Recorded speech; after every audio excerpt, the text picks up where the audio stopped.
My name is Ella Beck, and this is my video interview for the entry-level business manager position at Eclipse, California. The first question is, tell us about your professional experience in brief. So I've worked 2 customer service jobs. I currently work at Whole Foods Market in the bakery as a customer service assistant, and then I worked for 6 months at a restaurant in Texas as the first point of contact for customers and a cashier. I've really enjoyed working both of these positions, and I really love interacting with all the customers. The next question is, what steps do you take when planning for a big presentation at work? So I've never had to do a big presentation at work, but I have had to do plenty of presentations at school. So I typically start by preparing or thinking about what I want to do for the presentation and writing down everything I know about the subject. And then I start doing some research and taking some notes. And I begin to put everything together like a couple weeks in advance to give myself plenty of time to go through, fix any errors, and work on the appearance of my presentation. And then once I get it all edited and fixed up so it's all looking correctly, I'll rehearse the presentation a couple of times, and I'll typically video myself doing this so I can look back and see what I need to fix. I typically do this several times over the next couple weeks, and then once I have finished the presentation, I do one last check and one last rehearsal. And then when presentation day comes, I dress business casually or whatever's required for the presentation on that day. I do as I rehearsed, pretty much. The next question we have is, tell us about a time when you had to convey a negative message on behalf of your organization. How did you approach the situation? So I really do not have any experience where I had to convey a negative message on behalf of an entire organization, but I have many experiences where I had to tell a customer that we were sold out of a particular product they were looking for. So I always approach this by first hearing the customer out and trying to understand what they're looking for. I then would go check all locations where that product could be and see if we do have any that I'm just not seeing right away. If we don't have any, I do try and find out when we will get them back in stock so I can let the customer know. I always apologize to the customer and I sympathize with them. I understand what they're looking for and how we don't have it. I then send the customer on their way with a smile, and I wish them a good rest of their day.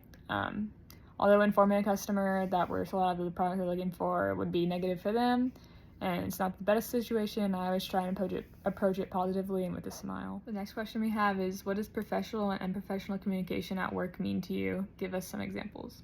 So professional and professional communication to me has to do with the method of communication as well as the context of the message. So an email or even a phone call with a very polite tone is very professional, and these are the ideal method of communication to be used in a business environment. Something like a direct message on social media or a message filled with lots of vulgar language is very unprofessional, and I don't think that should ever be used. There's a time and a place for that, and the business environment is not it. Something like a text message is typically unprofessional, but based on the context of the message or what you're trying to ask or just the overall environment of the workplace, those can be acceptable sometimes. The next question I'll be answering is, what are your thoughts about using digital media at work? So I think digital media it can be a very good tool for work, but I do not think it should be used for recreation during work time. So digital media allows you to connect with new audiences, new customers, new consumers in areas that you wouldn't be able to reach before. The younger crowd, I guess, typically is better reached through social media and digital media, whereas an older crowd, based on who you're focusing on for your business, wouldn't be able to reach that way. I don't think that social media should be used just in recreation, sitting there scrolling on your phone during work hours. That's not productive, and that should never happen. The final and most important question I'll be answering is why I'm the best candidate for this position. So I feel because of my work experience in customer service and my good work ethic, as well as my ability that I've always been such a quick learner, allow me to be a great candidate for this position. So my quick learning ability allows me to pick up on any new skills that I need for this job, and then my customer service experience allows me to start the job off with some background knowledge already. My good work ethic allows me to get hard work in and do anything that I'm assigned.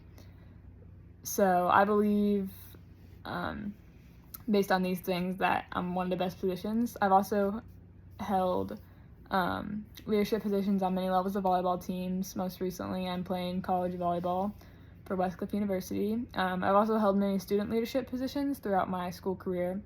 So that's also something that will help me out.